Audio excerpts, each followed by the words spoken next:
Welcome into Stone Cultures. I'm Brandon Strange. I'm joined by senior content contributor Charlie Palillo. Follow him on Twitter at Palillo and read his weekly column on sportsmap.com.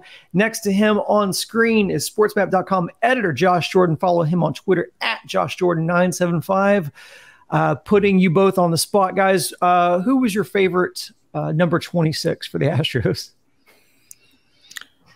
Boy, that's not a number that jumps off the page in franchise history. 26. Gonzo and Trey Mancini. Player. Not a great player here, but a good player here, but a real good guy. So, Brandon, you carry the day for me.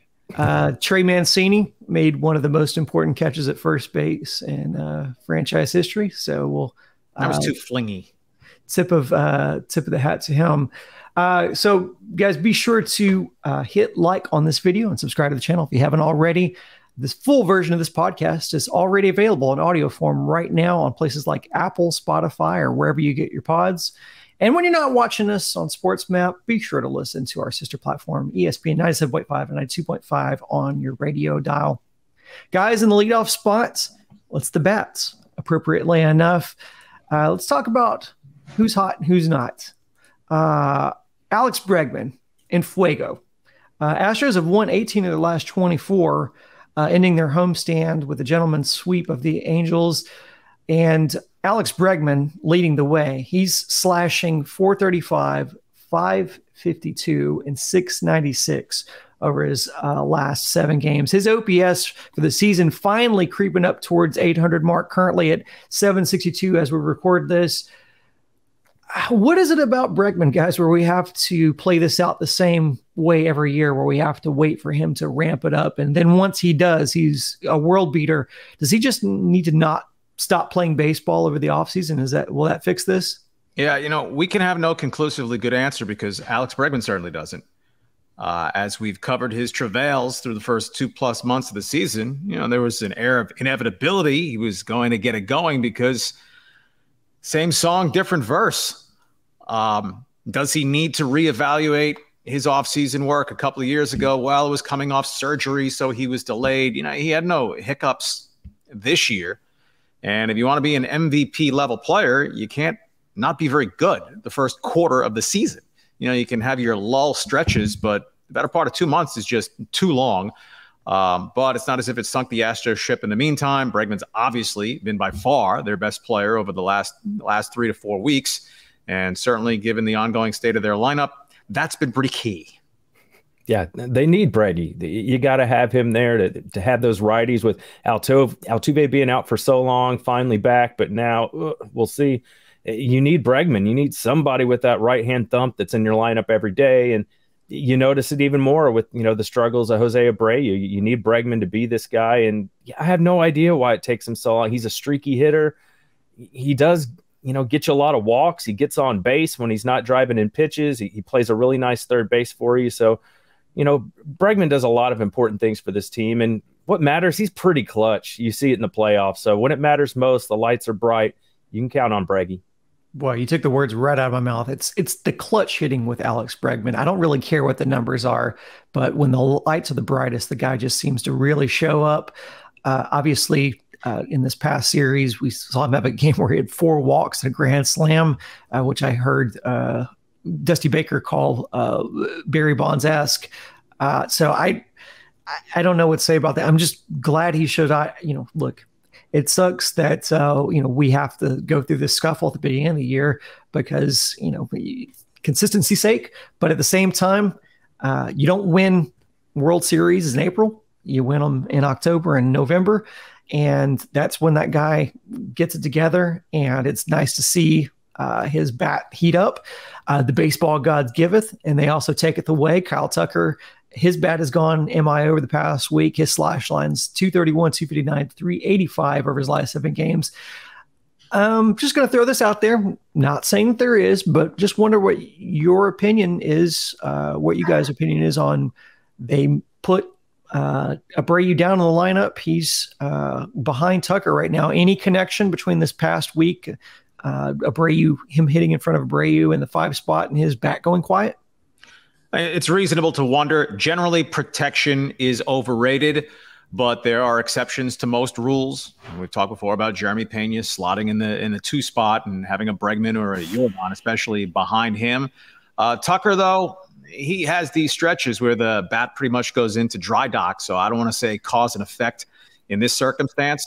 Kyle Tucker just overall this season is a merely good player.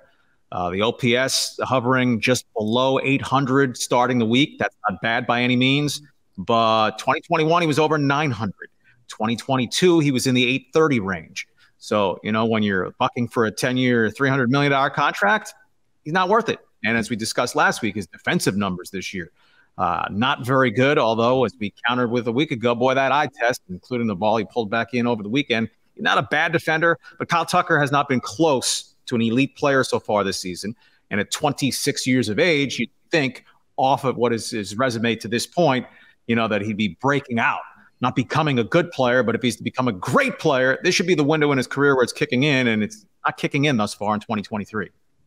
No, it's not really strikeouts that's killing him. He's sitting at 32 on the year. And then you look at like Jordan with 51 and then, Abreu with 53 leading the team.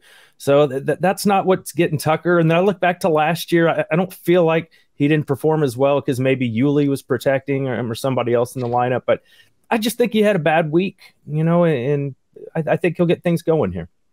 Tucker should have been one of the prime beneficiaries in the Astros lineup of no more shifts, but we really haven't seen that stack. Tucker's merely been a pretty good player. Jordan's great. Jordan's been crappy the last couple of weeks. It's just a hiccup in his case, going 6 for 39 over his last 12 games through Sunday.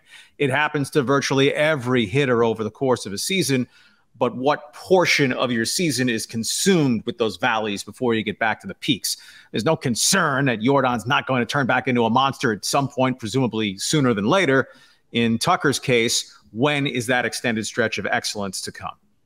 Yeah, and to your point, there are peaks and valleys. We saw Jordan experience both of them in the postseason. The peaks were the highest of highs, and the valleys were the lowest of lows. Jordan currently hitting 160 over that same 7-game period that we talked about with Tucker, and slugging just 280. So that's not very Jordan-esque. But how big is it? Like when you have guys like Tucker and Jordan, who are your horses in that lineup, to be able to have guys like McCormick, Myers, and Julks coming through for you. You couldn't have expected at the beginning of the season that, especially in the case of Myers and Julks. Myers, who scuffled all last season, and Julks, we had never seen him before, and really didn't have the greatest preseason. But man, you've gotten major contributions out of all three of those guys. It always just seems like, and knock on the faux wood in front of me, but it just seems like the Astros get those kind of big contributions from those guys in which you least expect it. Pleasant surprises, Dubon certainly. Julks not thought of as a major leaguer before coming out of spring training. But on the scale of World Series champions Astros and the lineups and overall offensive productivity they've been cranking out over the last few years, look, this is a mediocre offense, actually on the lower side of mediocre, because for what Dubon did, we're close to Jose Altuve. The little bit that Julks has done, his OPS is 671 starting the week. That's poor. So for what you might have thought you could get out of a Corey Julks, wow, and he plays with energy and plays well in the outfield and can run. But overall, offensively, he's been a bad player.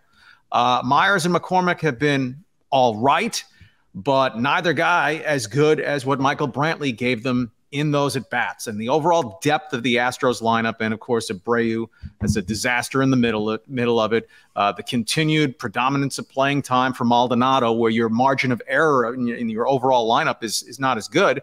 Right? The Astros have 3-4 spots in the lineup where, generally speaking, the overall productivity of the season has been poor. And you're not going to have a top-tier offense when 4 or 5 spots in your lineup are not cutting it at what you presume to be an Astros elite offensive level. Yeah, they're climbing up. That's the good news. They're up to 21st in OPS.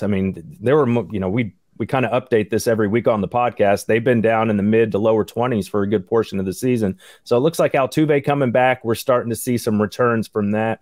I know he missed a couple games, but just in general, it seems like the offense is kind of taken off in the last week or so.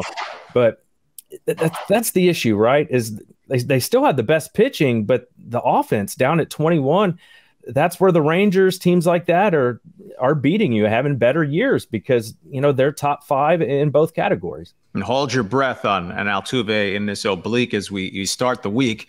Right? The Astros, for whatever reason, just fudge around in terms of honesty or transparency in discussing whose injury might be to what extent. But you don't want to rush Altuve back. If it's to justify the Astros saying, what, me worry? No problem here. It's just a day or two. No MRI. You mess with an oblique and aggravate that, it can turn into a 4 to 6 week injury very easily. And Altuve takes those big swings with a lot of torque because if they were to lose him again for an extended stretch, it pretty much kills off the chance of the Astros having a really good offense unless there's some thunderbolt of a trade to fortify. Yeah, you don't want some kind of hernia surgery popping up with Altuve and then he's out. That's sometimes where these obliques can lead to or hernia surgery. So be careful. Well, so let's talk about that. The power notwithstanding, it's still a big plus to have 2023 Mauricio Dubon to plug back into the lineup, when Altuve does go down and as he's gone down here. Also, Greg Kissinger, come on down. You're the next Space Cowboy to fill a spot on the defending World Series champs roster. The fact that this is a 60-man roster move, does this worry you guys? What's your concern level now that they're going to make a roster move? We're not saying it's necessarily to fill in. We don't know yet, but they're making a roster move. They're saying it's, for depth because obviously, they need infield help. But do they make this move if they don't think there's something more serious going on or could be something more serious going on with Altuve? Yeah, they have to be mindful of that. Maybe the plan needs to be Altuve when back in and healthy. You know what? He's going to DH a couple of days per week. So if Dubon is starting at second and you want to pinch hit for him or just something else changes to have another infielder available, Altuve, once he's in as the DH, you can't put him in at second base without losing the designated hitter. The roster spot's easy. Garcia's done, so they just move him to the 60-day, and he comes off the 40-man. Kessinger's an interesting story. Number one, hey, great for him. Any guy who gets to debut in the major leagues. He was a second-round pick a few years ago. Really didn't do much in the minor leagues. Like his grandfather, a glove guy, very little bat. Last year at AA, he was poor. So far this year at AAA, very good. So at 25 years old to get to crack the major leagues. One day on a major league roster, you qualify for the health plan for life. Very powerful players union in Major League Baseball. But, while he can hardly play any less than Cesar Salazar was playing, I wouldn't expect Kessinger to get anything remotely resembling regular playing time because I don't think Dubon is destined to get meaningful playing time at first base, as opposed to Dusty, perhaps Yainer Diaz earning some. Yeah, I think they're just covering their bases here. I'm not worried too much. So we'll see. It's the Astros. So we're all just speculating here. They're very good at keeping this stuff quiet. And speaking of that, the latest injury update we get from Michael Brantley is he's hitting off a TV or a tee, excuse me, not a TV. He's not hitting on my TV. He hasn't hit on my TV for a very long time. The question with Brantley is whether he graduates from T-ball before my little cousin, who is only eligible for another year. Give me your best odds on Michael Brantley returning, and maybe just as important, where does he fit on this team now? Because you've got some other pieces to consider now. Where does Michael Brantley fit, and does it even matter? If he's Michael Brantley, he fits. To me, he's their left-handed DH. Chas McCormick, who overall has been all right. Well, it's the same Chas McCormick. Against right-handed pitching, he's not good. He's basically Mauricio Dubon. Against left-handed pitching, he's better than Yordan Alvarez, as in OPS over 1,000 versus lefties. And last season, the gap was more than 300 points, righties versus lefties. I mean, McCormick is essentially the embodiment of a guy who should be a platoon player. So against left-handed pitching, he should start. And Myers can be in the lineup as well. Myers, the better evaluated center fielder. Chas should be DHing against lefties unless you're giving a Yordan a day in the DH role. But against right-handed pitching, McCormick should not be in the lineup. So unless Brantley's total 98-pound weakling, in which case he could still slap some singles and draw some walks. But I'm acting as though Brantley's done until I see him back in a major league lineup and able to hold up for more than a few days at a time. Found money, $12 million worth, I guess, if Michael Brantley's to be able to make it back as a contributor, 36 years old, as we're creeping up toward the 1-year anniversary of him going down. Yeah, once we get to the All-Star break here, if he's not back or soon to be coming back, and we'll see if the Astros end up making some moves, that might let us know how they're feeling about Brantley's return. And I mean, it's just been a while since we've seen him do much. And I'm with Charlie. You know, McCormick has been fantastic, you know, just against left-handed pitching. And Brantley, surprisingly, he's not that bad, at least in his last year. In 2022, he hit 295 off lefties. The year before that, he was really bad. But he doesn't have that pop like Chaz has, that big OPS number like Chaz. So I think they're just going to be kind of fit in where you can get in. Dusty's going to shake this thing up kind of every day. That's it for part 1 of Stone Cold Stros. To listen to the full podcast, it is up right now at your favorite podcast provider. And to watch the rest of our conversation on YouTube, check out the Stone Cold Stros playlist. We'll be releasing those videos very shortly. And as always, go Stros.